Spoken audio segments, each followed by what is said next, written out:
जी अस्सलाम वालेकुम। लेक्चर के अगले हिस्से की तरफ चलते हैं। 104 पार्ट बी।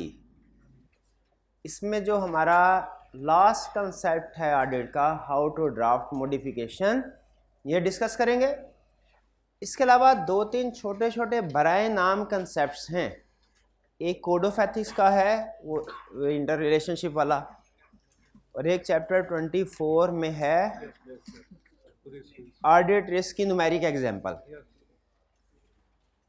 3-3, 4-4 मिनट के कंसेप्ट्स हैं, लेकिन वो आज के लेक्चर में मैं नहीं कवर कर रहा, कल कर लेंगे। हाँ जी, क्योंकि मैं चाह रहा हूँ आज मेन कंसेप्ट के साथ ये दूसरे कंसेप्ट मिक्स ना हो।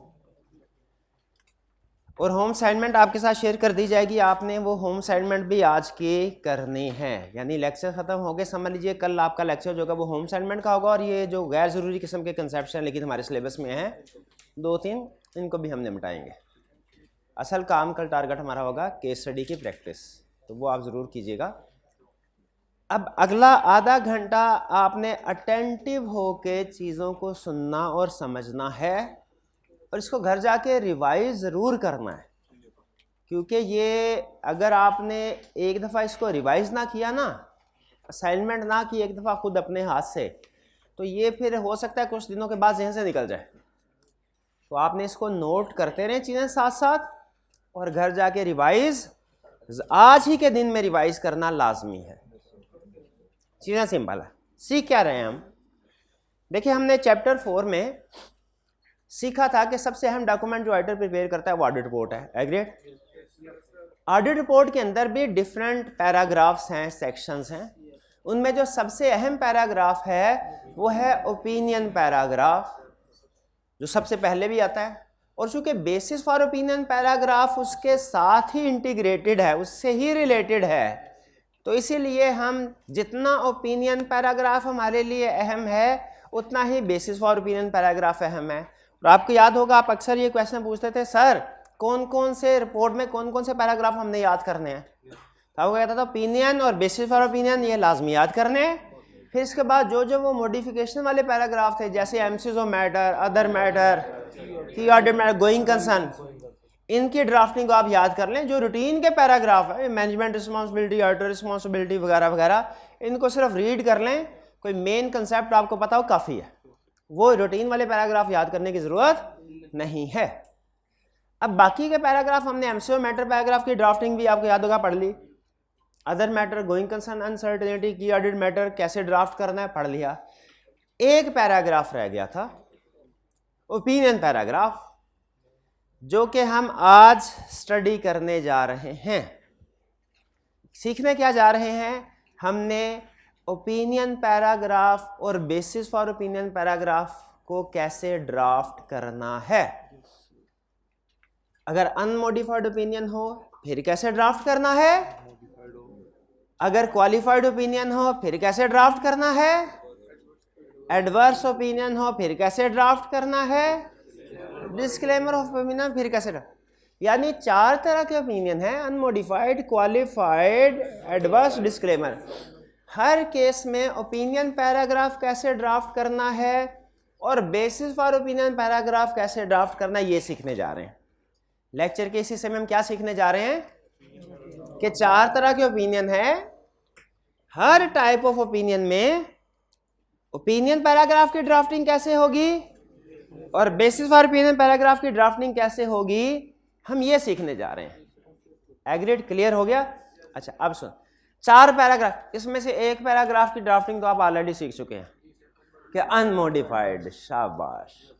लेकिन अरसा हुआ आप प्रोबेबली भूल गए होंगे, इसीलिए रिफ्रेश हो जाए, इसलिए आपके सामने ये दोबारा से रिपोर्ट का फॉर्मेट रखा जा रहा है। ये है ड्राफ्टिंग एग्जाम्पल ऑफ अनमोडिफाइड। देखता हूँ अगर फॉन्ट साइज मजीद बढ़ जाए तो। बढ़ गया जी, बस ठीक है, इतना ठीक। यह है ड्राफ्टिंग एग्जाम्पल ऑफ, पढ़िए क्या है, drafting example of unmodified opinion. Unmodified opinion, इसको अंडरलाइन कीजिए। इसमें आपको 2 पैराग्राफ नजर आ रहे हैं, कौन कौन से? ओपिनियन और बेसिस। तो सबसे पहली चीज आपने नोट करनी है कि हेडिंग जरूर देनी है, हेडिंग के बगैर नहीं। और हेडिंग में पहले ओपिनियन पैराग्राफ, फिर अगर केस स्टडी में पहले बेसिस ले आए बाद में ओपिनियन कहे गलती ढूंढो, आपने कहा ना सबसे बड़ी गलती तरतीब उलट तेरी भाई, पहले ओपिनियन बाद में बेसिस आएगी, ओपिनियन और बेसिस ओपिनियन, ठीक है जी। अच्छा, अब ओपिनियन पैराग्राफ के भी दो हिस्से होते हैं और बेसिस फॉर ओपिनियन के भी दो हिस्से होते हैं। ओपिनियन पैराग्राफ का जो पहला हिस्सा होता है उसमें ओपिनियन नहीं लिखा जाता, वो इंट्रोडक्टरी पैराग्राफ है, हमने क्या किया, किस कंपनी का किया, किस साल का किया, वगैरह वगैरह, इंट्रोडक्टरी पैराग्राफ। जैसे we have audited financial statement, हमने क्या किया, वी हैव ऑडिटेड, ऑडिटेड को अंडरलाइन करें, किसको ऑडिट किया, फाइनेंशियल स्टेटमेंट्स को किया, फाइनेंशियल स्टेटमेंट्स को अंडरलाइन करें, ठीक है। Which comprise the statement of financial position, statement of comprehensive statement, आगे वो सारा स्टेटमेंट, आपको पता है पांचों के पांचों स्टेटमेंट्स को आगे नाम भी लिखना है, लेकिन हम सिर्फ फाइनेंशियल स्टेटमेंट को अंडरलाइन कर देते हैं। आपको याद रहे कि इसमें 5 चीजें भी ऐड करनी है, हर एक को याद करने की जरूरत नहीं। क्या किया, ऑडिट किया, किसका किया, ABC financial statement of ABC company, इसका किया, ऑडिटेड को अंडरलाइन करें, फाइनेंशियल स्टेटमेंट एबीसी कंपनी, किस साल का किया, 31 दिसंबर। ये इंट्रोडक्टरी पैराग्राफ कि हमने ऑडिट किया इस कंपनी का इस साल का, ओपिनियन नहीं, इसे कहते हैं इंट्रोडक्टरी पैराग्राफ। अब एग्जाम में रिसेंटली 2-3 अटेम्प्ट्स में वो ये पैराग्राफ ड्राफ्ट करवा रहा है ना, ओपिनियन बेसिस ऑफ ओपिनियन, तो उसमें एक बड़ा जो एरर आइडेंटिफाई करवा रहा है, कह रहा है मैं बच्चों से कहता हूँ ओपिनियन पैराग्राफ ड्राफ्ट करो, बच्चे डायरेक्ट यहाँ से ड्राफ्टिंग शुरू कर देते हैं, हेडिंग देते हैं, यहाँ से ड्राफ्टिंग शुरू कर देते हैं। उनको अभी तक ये समझ नहीं आई कि ये वाला भी हिस्सा ओपिनियन पैराग्राफ का ही है। जब कभी मैं आपसे कहूँ ओपिनियन पैराग्राफ ड्राफ्ट करना है, ये भी आपने लिखना है। आइंदा लिखेंगे जी, आगे चलते हैं। फिर इसके बाद ओपिनियन आएगा, क्या, in our opinion financial statements give true and fair view of financial statements of ABC limited and its financial performance and cash flow for the year then and in accordance with, यानी अब उसी के ऊपर किस financial statement को underline करें, वो बता रहा है क्या कि ठीक, क्या ठीक है, फाइनेंशियल स्टेटमेंट्स किस कंपनी की, एबीसी लिमिटेड की, किस साल की, इस साल की, ठीक है, और किसके मुताबिक ठीक है, ये एप्लीकेबल फाइनेंशियल रिपोर्टिंग फ्रेमवर्क, इसको भी अंडरलाइन करें। ओपिनियन में ये एप्लीकेबल फाइनेंशियल रिपोर्टिंग फ्रेमवर्क लिखना जरूरी होता है। एक सीफैब लेवल की केस स्टडी थी, उसमें सिर्फ इसने इतना लिखा कि financial statement give true and fair view, उसने कहा गलत है। इन अकॉर्डेंस विद आईएफआरएस, ये किसने लिखना है, क्या कोई ऑडिट ऐसा है फाइनेंशियल स्टेटमेंट ऐसा है जो फ्रेमवर्क के बगैर हो, आपने लिखना है उसको, भाई ये बात समझ आए। अच्छा, इसमें एक चीज पे आपने परेशान नहीं होना कि ऊपर उसने 5 सेट बताए हैं फाइनेंशियल स्टेटमेंट्स के, नीचे 3 है, ये प्रैक्टिस है, ये प्रैक्टिस है। आपने एक पैराग्राफ में भी 5 का जिक्र कर दिया, हुज्जत पूरी हो गई आपकी, अब वो दोबारा वो जरूरी नहीं है। अब ये चूंकि स्टैंडर्ड के वर्ड्स है इसलिए हम इनको चैलेंज नहीं करते, नीचे भी 5 लिख देता तो अच्छी बात थी, लेकिन नीचे उसने 3 लिखे, कोई प्रॉब्लम नहीं, ऊपर तो 5 कवर हो गए ना, तो पहले वाले पैराग्राफ में 5 कवर होने चाहिए, वो हो गए, बिल्कुल ठीक, फिर कोई प्रॉब्लम नहीं। तो अभी तक की डिस्कशन में हमने क्या सीखा कि 4 ओपिनियन है, हम क्या सीखने जा रहे हैं, हर 4 टाइप ऑफ ओपिनियन है, हम हर ओपिनियन के अंदर ड्राफ्टिंग सीख रहे हैं, ओपिनियन पैराग्राफ की भी और बेसिस फॉर ओपिनियन की। पहले हमने ओपिनियन की जो ऑलरेडी सीख चुके हैं, रिवाइज कर रहे हैं। अब बेसिस फॉर ओपिनियन जो होगा, क्या अनमॉडिफाइड ओपिनियन में भी स्टूडेंट पूछ सकते हैं सर क्या अनमॉडिफाइड ओपिनियन में भी बेसिस फॉर ओपिनियन आएगा? यस, अनमॉडिफाइड ओपिनियन में भी बेसिस फॉर ओपिनियन आएगा। उसमें क्या लिखना है, उसमें आपने ये लिखना ओपिनियन दे रहे हैं तो क्या बेसिस है, क्या सिर्फ ऐसे लेके साइन कर दिए, क्या ऑडिट किया, एविडेंस ऑब्टेन किया, एविडेंस किसके मुताबिक, आईएसएस के मुताबिक ऑब्टेन किया, क्या इसमें कोड ऑफ एथिक्स को कंप्लाई किया, बिल्कुल किया, क्या सफिशिएंट एप्रोप्रिएट एविडेंस मिल गया, ये सारी चीजें बतानी है बेसिस फॉर ओपिनियन में। ठीक है जी, तो बेसिस फॉर ओपिनियन में क्या बताना है, we conducted our audit in code, हमने किसके मुताबिक ऑडिट किया, हमने आईएसएस के मुताबिक ऑडिट किया। फिर इसके बाद आवर रिस्पॉन्सिबिलिटी अंदर 2 स्टैंडर्ड्स आर फर्दर डिस्क्राइब्ड, कहता है हमारी रिस्पॉन्सिबिलिटी, अगर तुम्हें हमने आईएसएस के मुताबिक ऑडिट किया लेकिन इसमें हमारी मजीद क्या रिस्पॉन्सिबिलिटी है वो अगर तुमने पढ़नी है ना, तो ये उसके लिए मुनासिब जगह नहीं है। उसके लिए मुनासिब जगह है ऑडिटर रिस्पॉन्सिबिलिटी। बराए मेहरबानी बकिया सफ़ा नंबर इतने पे मुलाहजा फरमाए। इधर मुझे काम की बात करने दें। इधर मुझे बेसिस फॉर ओपिनियन में। तो पहले उसने बता दिया हमने आईएसएस के मुताबिक ऑडिट किया, फिर उसने बता दिया कि मेरी रिस्पॉन्सिबिलिटी आइटर रिस्पॉन्सिबिलिटी वाले सेक्शन में डिटेल पढ़नी हो तो उधर पढ़ दो। फिर उसने अच्छा ये आईएसएस को अंडरलाइन कर लें बेसिस फॉर ओपिनियन में, जिससे आपको पता चले हमने आईएसए का जिक्र करना है। फिर वी आर इंडिपेंडेंट, इंडिपेंडेंट को अंडरलाइन कर लें, यानी सिर्फ ऑडिट करना। देखिए रिपोर्ट का टाइटल क्या था याद है? Independent auditors report. इसमें लफ्ज ऑडिटर जाहिर कर रहा है आईएसएस के मुताबिक ऑडिट की, ऑडिट प्रोसीजर परफॉर्म किया, और इंडिपेंडेंट का लफ्ज क्या जाहिर कर रहा है? कोड ऑफ एथिक्स को भी फॉलो किया है। अब दूसरी वो पहले उसने आईएसएस का जिक्र कर दिया, फिर उसने कहा कोड ऑफ एथिक्स को भी तो फॉलो किया था मैंने। इंडिपेंडेंट को अंडरलाइन करें और नीचे कोड ऑफ एथिक्स को अंडरलाइन करें। We are independent of the company in accordance with international ethics standard board for accountant. ये याद है आईएएसबी का बोर्ड था, code of ethics for professional accountants. And we have fulfilled our other ethical responsibilities in accordance with, यानी ऊपर कह रहा है मैंने आईएसएस के मुताबिक ऑडिट किया और उसके मुताबिक मेरी जिम्मेदारियां पूरी कर दी। तफसील दूसरी तरफ चले जा। फिर दूसरी तरफ कह रहा है इसके बाद कोड ऑफ एथिक्स कंप्लाई किया, उसकी जिम्मेदारियां पूरी कर दी। हमने कहा बिल्कुल ठीक है। फिर कह रहे we believe that audit evidence we have obtained is sufficient appropriate to provide basis for our, और हमारा ख्याल है कि हमारे पास सफिशिएंट एविडेंस हो गया जो हम ओपिनियन देने जा रहे हैं। क्लियर है? तो ओपिनियन सेक्शन के भी दो पैराग्राफ, एक इंट्रोडक्टरी भूलना नहीं है और दूसरा opinion paragraph. Basis for opinion के भी दो पैराग्राफ। वो दो पैराग्राफ कौन से? पहले में आईएसएस की बात करनी है, दूसरे में कोड ऑफ एथिक्स की बात करनी है, और फिर उसके बाद एंड पे क्या लिखना है? सफिशिएंट एप्रोप्रिएट ऑडिट एविडेंस वाली बात। अच्छा अब इसमें मुझे ये बताइए, मैंने तो आपसे ये कहा है कि ओपिनियन पैराग्राफ के भी दो हिस्से होंगे और बेसिस फॉर ओपिनियन के भी दो हिस्से होंगे, लेकिन इसमें तो बेसिस फॉर ओपिनियन में सिर्फ एक ही हिस्सा आ रहा है, दूसरा हिस्सा किधर है? ढूंढे। हाँ, ये अनमोडिफाइड ओपिनियन है। दूसरा हिस्सा कब आता है? जब ओपिनियन मॉडिफाई हो। यानी अगर ओपिनियन अनमोडिफाइड है तो बेसिस फॉर ओपिनियन में आपका एक ही पैराग्राफ आएगा। वो कौन सा होगा? एक ही पैराग्राफ आएगा, वो यही वाला। और अगर क्वालिफाइड एडवर्स या डिस्क्लेमर ऑफ ओपिनियन एक्सप्रेस कर रहे हैं तो फिर आपके दो हिस्से आएंगे। सर ये प्रोजेक्टर को देखिएगा क्या मसला। फिर दो हिस्से आएंगे, एक में क्या होगा? इंट्रोडक्टरी, यही कि जिसमें वो कहेगा मैंने आईएसएस के मुताबिक ऑडिट किया है, कोड ऑफ एथिक्स को कंप्लाई किया है, और फिर उसके बाद मेरे पास एविडेंस है। और फिर दूसरा हिस्सा कौन सा आएगा? नेचर ऑफ मिसस्टेटमेंट या स्कोप लिमिटेशन। क्लियर ये चीज? चलिए अब आगे चलते हैं। अब हमने जब ये ड्राफ्टिंग सीखनी है, अनमोडिफाइड ओपिनियन की ड्राफ्टिंग कंप्लीट हो गई। क्लियर? अब किसकी ड्राफ्टिंग की तरफ चलें? क्वालिफाइड। यानी अब मैंने आपको सिखाना है क्वालिफाइड ओपिनियन की ड्राफ्टिंग कैसे होगी, एडवर्स ओपिनियन की, डिस्क्लेमर ओपिनियन की कैसे होगी।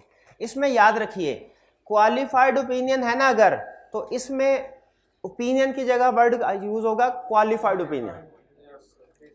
बेसिस फॉर ओपिनियन की जगह वर्ड यूज होगा basis for qualified. Adverse opinion है तो यहां ओपिनियन की जगह पे वर्ड यूज होगा एडवर्स ओपिनियन, और बेसिस फॉर ओपिनियन की जगह बेसिस फॉर एडवर्स ओपिनियन। अगर डिस्क्लेमर ऑफ ओपिनियन है तो, और यहां पे ये क्लियर। अच्छा, हर मॉडिफाइड ओपिनियन में क्वालिफाइड हो, एडवर्स हो या डिस्क्लेमर, बेसिस फॉर ओपिनियन के बाद एक और पैराग्राफ ऐड होगा, इसके बाद ऐड होगा। उस पैराग्राफ में क्या होगा? Nature of misstatement scope limit. वो आपको याद है हम हमेशा एक लाइन लिखा करते थे कि जब कभी auditor shall express qualified opinion, auditor shall also explain nature of misstatement और scope limitation in basis for modification. वो यहाँ पे नीचे अगले पैराग्राफ में वो एक्सप्लेन किया जाएगा मिस स्टेटमेंट या स्कोप लिमिटेशन को। क्लियर? तो मुझे बताइए अभी तक की डिस्कशन में क्या आपको अनमोडिफाइड ओपिनियन ड्राफ्ट करना आ गया? क्या आपको पता चल गया कि क्वालिफाइड एडवर्स या डिस्क्लेमर ऑफ ओपिनियन के केस में रिपोर्ट में क्या चेंज आएगी? सबसे अहम पैराग्राफ हेडिंग चेंज होगी और फिर नीचे एक एडिशनल पैराग्राफ ऐड होगा। हाँ, जो डिस्क्लेमर ऑफ ओपिनियन है ना, उसमें एक थोड़ा सा चेंज आता है। यहाँ पे वी कंडक्टेड आवर ऑडिट नहीं लिखा करते हम। क्यों? क्योंकि डिस्क्लेमर में कुछ किया ही नहीं, तो उसमें लिखते हैं we were engaged to conduct audit. ये एक थोड़ा सा फर्क होता है, डिस्क्लेमर ऑफ ओपिनियन में वी वर इंगेज्ड। अब हम चलते हैं क्वालिफाइड ओपिनियन, एडवर्स और डिस्क्लेमर ओपिनियन। ड्राफ्टिंग के पॉइंट ऑफ व्यू से जब भी हमने ओपिनियन, मॉडिफाइड ओपिनियन या basis for modified opinion paragraph को ड्राफ्ट करना है, तो हम इसको दो हिस्सों में डिवाइड करते हैं ड्राफ्टिंग। एक हम सीखेंगे ओपिनियन की ड्राफ्टिंग और एक बेसिस फॉर ओपिनियन की ड्राफ्टिंग। यानी पहले हम सीखेंगे क्वालिफाइड ओपिनियन कैसे ड्राफ्ट होता है, एडवर्स ओपिनियन कैसे ड्राफ्ट होता है, डिस्क्लेमर ऑफ ओपिनियन कैसे ड्राफ्ट होता है, फिर सीखेंगे हम basis for qualified opinion, basis for adverse opinion, basis for disclaimer. Clear? और जब क्वालिफाइड ओपिनियन होगा, बताइए इसमें से कौन कौन सा सेक्शन आपका इफेक्ट होगा? एक ये और एक नीचे एडिशनल पैराग्राफ आ जाएगा। जब कभी क्वालिफाइड होगा, एडवर्स होगा, डिस्क्लेमर ओपिनियन होगा, कौन सा पैराग्राफ चेंज होगा? एक ये तो अनमोडिफाइड ओपिनियन है। क्वालिफाइड होगा तो क्वालिफाइड ओपिनियन आएगा, एडवर्स होगा तो एडवर्स ओपिनियन आएगा, डिस्क्लेमर ओपिनियन होगा डिस्क्लेमर ओपिनियन, और नीचे एडिशनल। फिर से बताइए, क्वालिफाइड ओपिनियन है मिस स्टेटमेंट की वजह से, यहां पे क्या होगा? Qualified opinion. यहां पे क्या होगा? Nature of miss statement. अगर डिस्क्लेमर ऑफ ओपिनियन है स्कोप लिमिटेशन की वजह से, इधर डिस्क्लेमर ऑफ ओपिनियन और इधर नेचर ऑफ स्कोप लिमिटेशन को एक्सप्लेन किया जाए। अब यानी जब कभी हमने मॉडिफाइड ओपिनियन की ड्राफ्टिंग करनी होगी तो हमने ओपिनियन को भी ड्राफ्ट करना है, बेसिस फॉर ओपिनियन को भी। इसमें ओपिनियन की ड्राफ्टिंग छोटी है, ओपिनियन की ड्राफ्टिंग और बेसिस ऑफ ओपिनियन की ड्राफ्टिंग बड़ी है। लेकिन ओपिनियन की ड्राफ्टिंग, हालांकि बेसिस फॉर ओपिनियन की ड्राफ्टिंग लेंथी है लेकिन इजी। फिर से, जब कभी qualified opinion, adverse opinion, disclaimer opinion draft करना होगा ना, हमने दो पैराग्राफ ड्राफ्ट करने हैं, एक ओपिनियन, एक basis for opinion. Opinion paragraph short है, basis for opinion large paragraph है, लॉन्ग है। लेकिन basis for opinion paragraph easy है। क्यों? बेसिस फॉर ओपिनियन पैराग्राफ में आप अपनी वर्डिंग यूज कर सकते हैं, जनरल लिख सकते हैं, रूल बताया जाएगा, उस रूल के मुताबिक आप अपनी इंग्लिश के मुताबिक उसको एक्सप्लेन कर सकते हैं। ओपिनियन पैराग्राफ स्टैंडर्डाइज्ड वर्डिंग में होता है। ओपिनियन पैराग्राफ पूरी दुनिया में 4 ही हैं, उन्हीं 4 में से वो वर्डिंग स्टैंडर्डाइज यूज करनी है। लेकिन बेसिस फॉर ओपिनियन पैराग्राफ, आपको पता है मिस स्टेटमेंट तो हजारों तरह की हो सकती है। अब जैसी मिस स्टेटमेंट होगी वैसा basis for qualified opinion paragraph होगा, वो भी हजारों तरह का हो सकता है। तो स्टैंडर्ड ने क्या किया, उसने कहा जो मॉडिफाइड ओपिनियन है ना, उसकी मैं आपको स्टैंडर्डाइज वर्डिंग दे देता हूं, वो याद कर लें। बेसिस फॉर ओपिनियन कहता है मैं दे नहीं सकता स्टैंडर्डाइज, मैं एग्जांपल दे सकता हूं, स्टैंडर्डाइज वर्डिंग नहीं दे सकती, वो नहीं दे सकता, वो सिचुएशन टू सिचुएशन वेरी करेगी। तो खुद बताइए, अब जिन स्टूडेंट्स को रट्टा लगाना आसान लगता है, खुद से इंग्लिश लिखना मुश्किल लगता है, उनके लिए opinion qualified modified opinion paragraph draft करना आसान है, बेसिस मुश्किल है। और जिनको रट्टा लगाना मुश्किल लगता है, खुद से इंग्लिश लिख लेते हैं, उनके लिए ओपिनियन पैराग्राफ मुश्किल है, बेसिस फॉर ओपिनियन आसान है। लेकिन थोड़ी सी प्रैक्टिस करें तो अंडरस्टैंड। अब सुनिए, ओपिनियन पैराग्राफ अनमोडिफाइड याद कर लिया, क्वालिफाइड ओपिनियन पैराग्राफ कैसे आएगा सुन लें। क्वालिफाइड ओपिनियन में क्या लिखेंगे? अच्छा, अनमोडिफाइड ओपिनियन जो आपने याद कर लिया है, इसमें क्या लिखते हैं? In our opinion financial statements give true and fair view of financial statement of आगे financial position, performance, cash flow वगैरह वगैरह।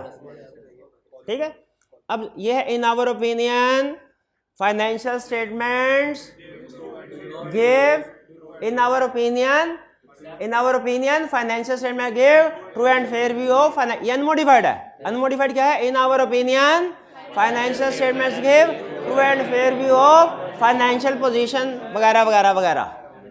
अब सुनिए ये क्वालिफाइड ओपिनियन सुनिए। अच्छा, चाहे क्वालिफाइड ओपिनियन मिस स्टेटमेंट की वजह से या स्कोप लिमिटेशन की वजह से है, क्वालिफाइड वर्डिंग सेम रहेगी ओपिनियन की, ओपिनियन की वर्डिंग, क्वालिफाइड ओपिनियन की वर्डिंग सुनिए, in our opinion except for the matters as described in basis for qualified opinion financial statements give true and fair view of financial position, यानी सारा para unmodified, सिर्फ शुरू में क्या किया, कुछ अल्फाज चेंज कर दिए। फिर से अब बताइए, अगर वो कहे क्वालिफाइड ओपिनियन ड्राफ्ट करो, क्या करेंगे, in our opinion except for effect of matter, except for effect of matter described in basis for qualified opinion section financial statement, आगे सारा अनमोडिफाइड ओपिनियन। मैं खुद बता भाई, क्वालिफाइड ओपिनियन ड्राफ्ट करना आ गया, मिस स्टेटमेंट का भी, स्कोप लिमिटेशन का भी, दोनों का सेम ही तो है, क्या है, in our opinion except for the effects of matter described in basis for qualified opinion section financial statement give true and fair view, simple. अच्छा, अब आ जाते हैं हम एडवर्स ओपिनियन की तरफ। एडवर्स ओपिनियन में क्या होगा, इधर था except for the effect of matter described in basis for qualified, adverse में क्या लिखेंगे, because of significance of matter described in basis for adverse opinion section financial statement do not give true and fair view. क्या adverse opinion की wording क्या है, in our opinion, sorry, because of significance of matter described in basis for adverse opinion section financial statements do not give, एक आधी line कोई मजीद formality की लिखी होगी वो आप देख लीजिएगा, मेन कंसेप्ट यही है, क्लियर। ये इन आवर ओपिनियन से शुरू नहीं होगा, सिर्फ qualified opinion in our opinion से शुरू होता है, ये जो एडवर्स क्या, ये सॉरी वो एडवर, हाँ ये शुरू होगा, डिस्क्लेमर नहीं होगा, डिस्क्लेमर में नहीं आएगा, डिस्क्लेमर में नहीं आएगा, ठीक है, डिस्क्लेमर में नहीं आएगा, क्वालिफाइड में एडवर्स में है इन आवर ओपिनियन, डिस्क्लेमर में नहीं है। अब डिस्क्लेमर में वर्डिंग क्या होगी, because of significance of matters described in basis for disclaimer of opinion section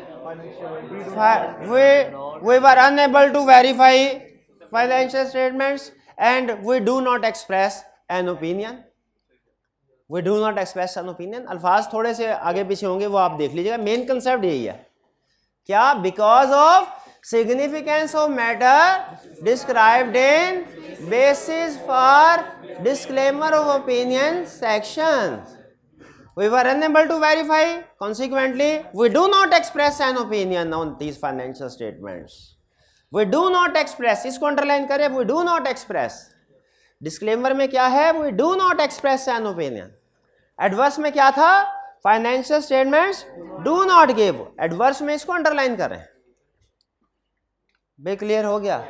अब खुद मुझे बताइए, क्या आपको अनमोडिफाइड, क्वालिफाइड, एडवर्स और डिस्क्लेमर का ओपिनियन पैराग्राफ ड्राफ्ट करना आ गया, पक्की बात, टेस्ट केस हो जाए, एक स्टूडेंट से पूछूंगा, एक ही सवाल पूछूंगा, फिर नहीं पूछूंगा, कोई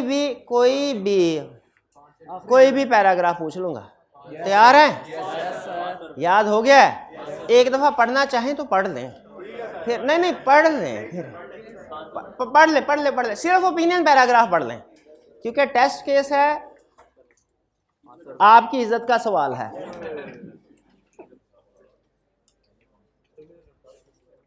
क्वालिफाइड ओपिनियन भी पढ़ लें, एडवर्स भी, डिस्क्लेमर भी, बेसिस नहीं पढ़नी।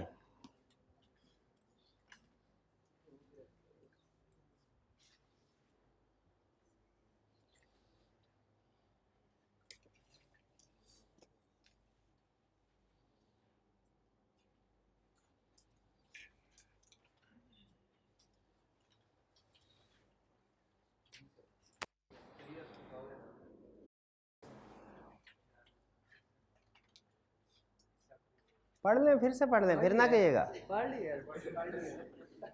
कि सर ये तो सामने की बात थी सर, एक मौका और दे दें। मौका नहीं मिलना और।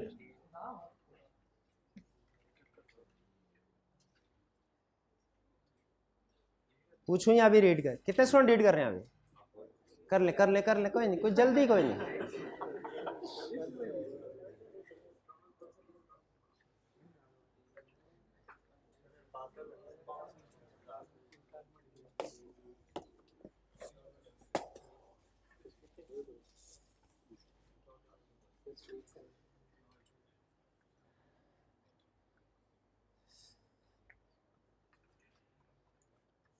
जी कर लिया रे। चलिए, कौन स्टूडेंट बताएगा? कौन स्टूडेंट बताएगा? शाबाश।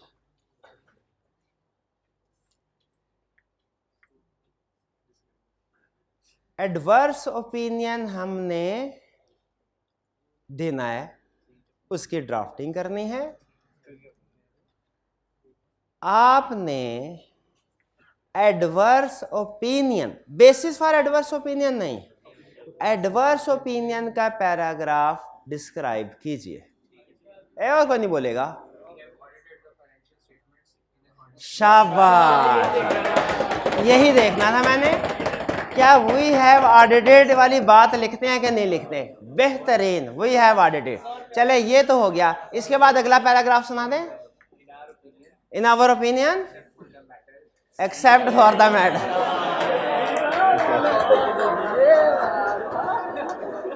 ऐसे तो ना करें, मुश्किल चीज बता के आसान है। चले कोई बात नहीं, कोई बात नहीं, ग्रेस मार्क्स दे देते हैं आपको। चलिए, अच्छा आप ओपिनियन पैराग्राफ समझ आ गए। अगर आपसे कोई भी ओपिनियन पैराग्राफ ड्राफ्ट करने को कहे तो बताइए कर सकते हैं? अच्छा, अनमोडिफाइड तो कर सकते थे आप, क्वालिफाइड भी कर सकते हैं पक्का, डिस्क्लेमर भी कर सकते हैं पक्का, एडवर्स भी कर सकते हैं। डिस्क्लेमर में एक्सेप्ट फॉर लिखना भूल तो नहीं जाएंगे? भूल जाना है क्योंकि उसमें है ही नहीं। डिस्क्लेमर में वी डू नॉट एक्सप्रेस। ठीक ठीक, चलिए ये अच्छा, अब चलते हैं हम बेसिस की तरफ। बेसिस में रूल बहुत सिंपल, या तो बेसिस फॉर ओपिनियन में मिस स्टेटमेंट होगी, या बेसिस फॉर ओपिनियन में स्कोप लिमिटेशन होगी। क्या होगा? या कुछ भी नहीं, अनमोडिफाइड है तो कुछ भी नहीं होगा। अगर मॉडिफाइड मिस स्टेटमेंट होगी या बेसिस, ये हम सीख चुके हैं, क्वालिफाइड भी एडवर्स भी आपने ओके किया, मैंने टिक कर दिया। अब सीख रहे हैं basis for modified opinion. Opinion जब कभी मॉडिफाइड होगा, रीजन इसकी दो ही हो सकती हैं, या तो मिस स्टेटमेंट या स्कोप लिमिटेशन, इसके अलावा तीसरी रीजन दुनिया में कोई नहीं। मिस स्टेटमेंट है तो इसकी दो रीजंस होंगी। मिस स्टेटमेंट अमाउंट्स में भी हो सकती है, डिस्क्लोजर में भी हो सकती है। ये असल में उसने मिस स्टेटमेंट को फर्दर दो हिस्सों में इसलिए क्लासिफाई किया है कि जब अमाउंट्स की मिस स्टेटमेंट होती है ना, तो हम उसकी क्वांटिफिकेशन करते हैं। जैसे होता है ना रेक्टिफाइंग एंट्री पास करने की कोशिश करना, कि अगर ये सही रिकॉर्ड होता तो हमारे एसेट्स इतने से कम हो जाते और प्रॉफिट इतने से कम हो जाता। ये इसे कहते हैं क्वांटिफिकेशन। खुद बताइए, डिस्क्लोजर में अगर मिस स्टेटमेंट हो, क्या हम उसकी क्वांटिफिकेशन कर सकते हैं? वो तो एबीसी में होता है।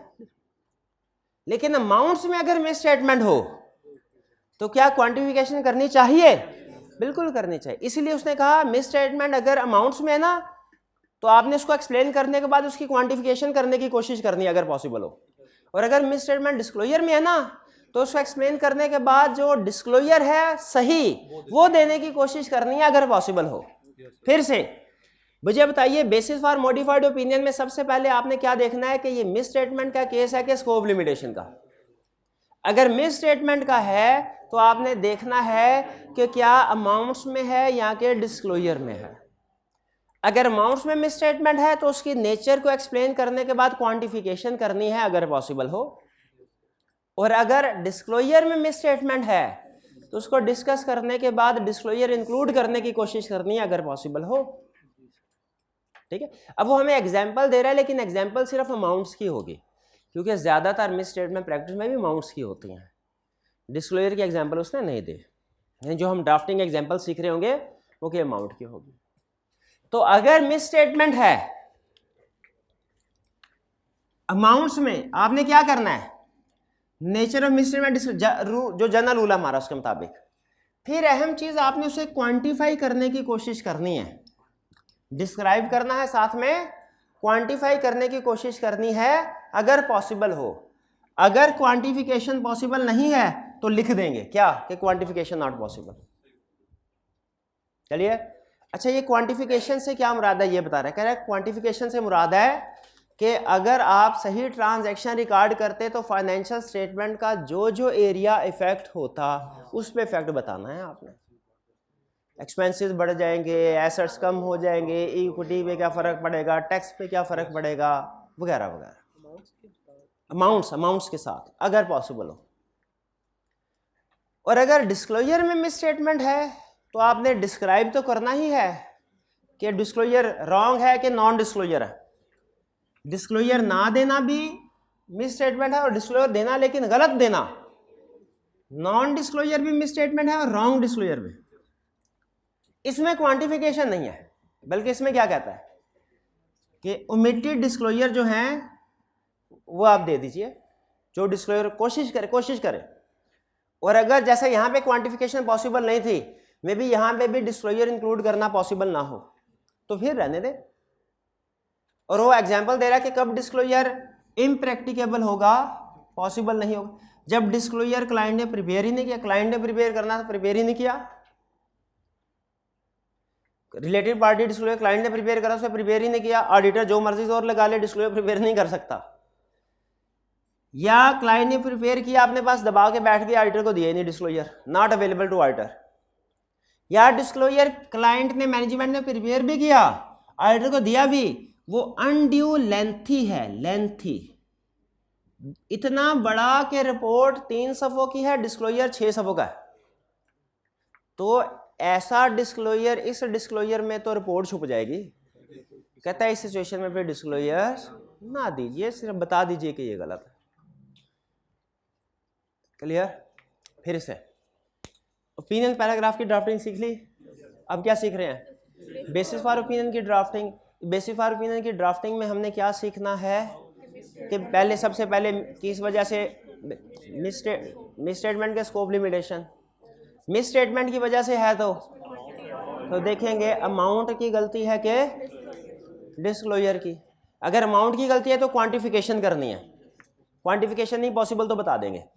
अच्छा, क्वांटिफिकेशन का एग्जांपल बताइए। क्वांटिफिकेशन का मतलब क्या होता है? क्वांटिफिकेशन ऑफ मिस स्टेटमेंट का कि इसकी वजह से एसेट्स पे, रेवेन्यू पे, एक्सपेंस पे, लायबिलिटी, फाइनेंशियल स्टेटमेंट के जिस जिस हिस्से पे इफेक्ट आ रहा है वो बताना।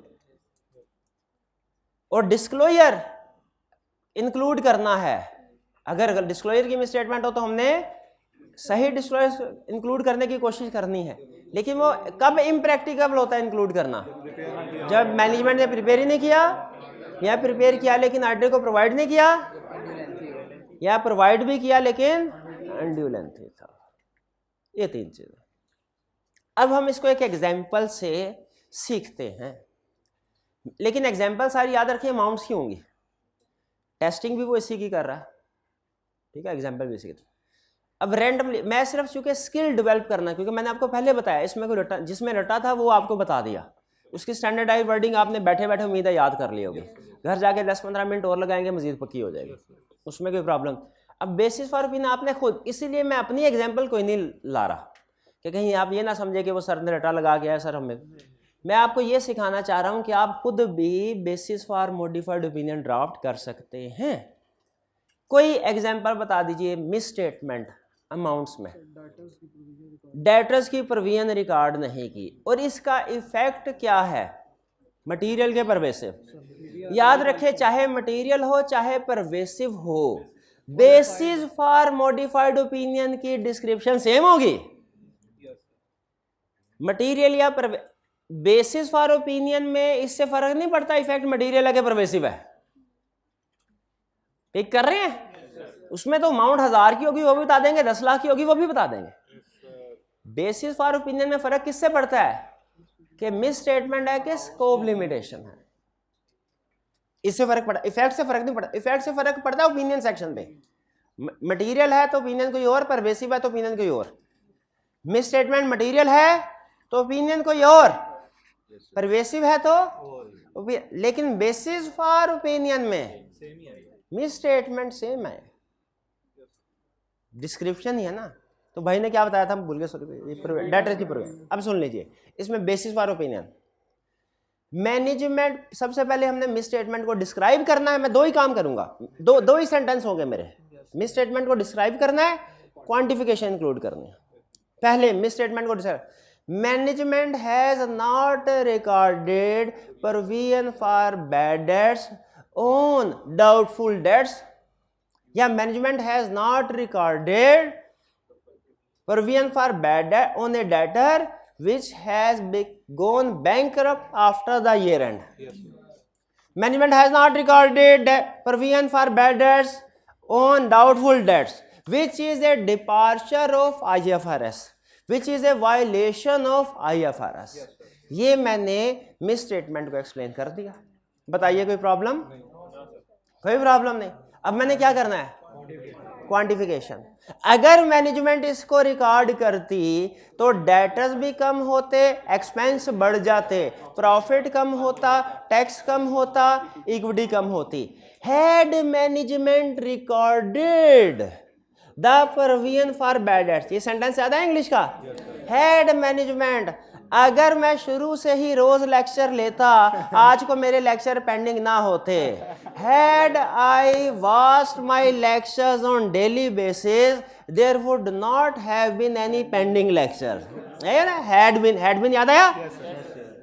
If management had management been recorded the provision for bad debts, debtors would have been decreased by rupees इतना, operating expenses would have been increased by rupees इतना, income tax and net profit and equity would have been decreased by rupees इतना इतना respectively।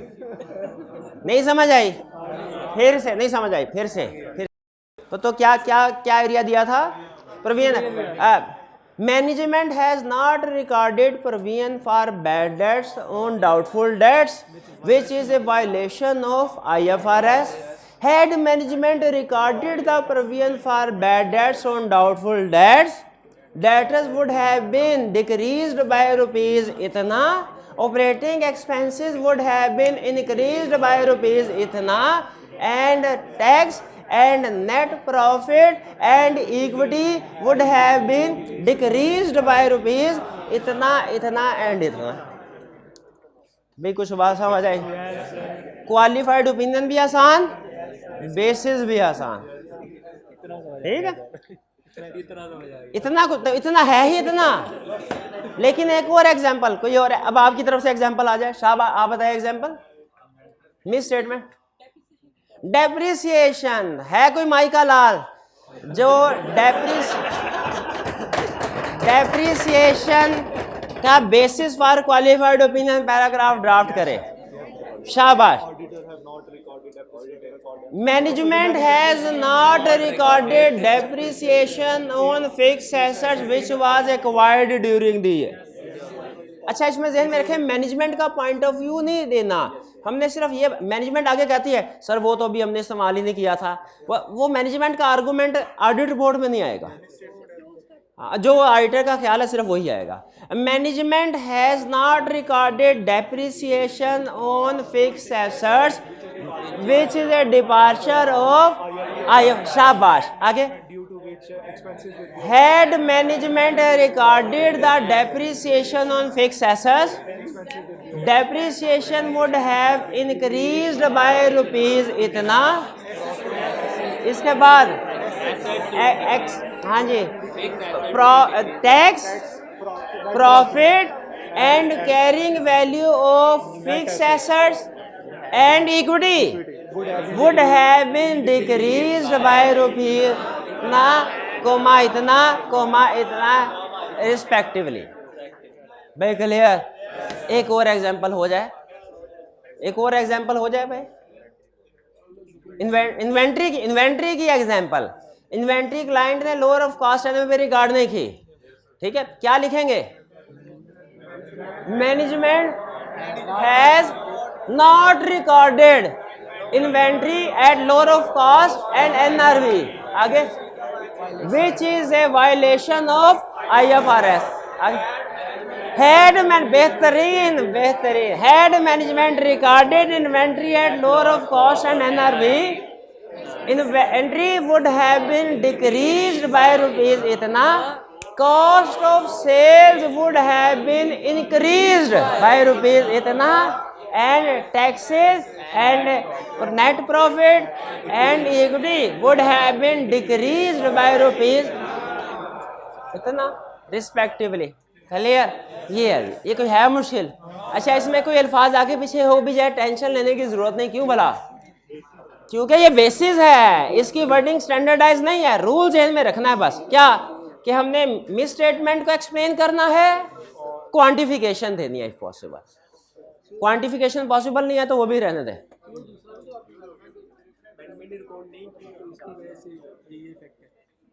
वो fact बताया है जो management ने inventory की वजह से जो फैक्ट आया दूसरे एरियाज में बताया है हमने, कॉस्ट ऑफ सेल्स बताया है। चलिए अब स्कोप लिमिटेशन भी डिस्कस कर लें, लगे या तो कर लें, देख लें, अगर समझ आ रही है तो आगे चलते हैं, वरना कल कर लेंगे, कोई आना तो है। कल कितने स्टूडेंट्स का ख्याल है कल कर लें? कितनों का ख्याल है आज ही करें? कल वाले ज्यादा है तो हाँ नहीं कल वाले तो करना तो है, चले कोई बात नहीं, कल कर लेते हैं, आना तो है, ताकि आप जरा पक्के हो जाएं, इसको आपको ड्राफ्टिंग करनी आ जाए कि मिस स्टेटमेंट। ठीक है जी, चलिए। अच्छा, वैसे एहतियातन आप पढ़ लाइएगा, उम्मीद है समझ आ जाएगी। ठीक है जी, चलिए। हाँ, कल आखिरी क्लास होगी इंशाल्लाह, कल आखिरी क्लास होगी कल। चलिए, आज का लेक्चर यहाँ ख़त्म करते हैं हम। अल्लाह हाफिज़।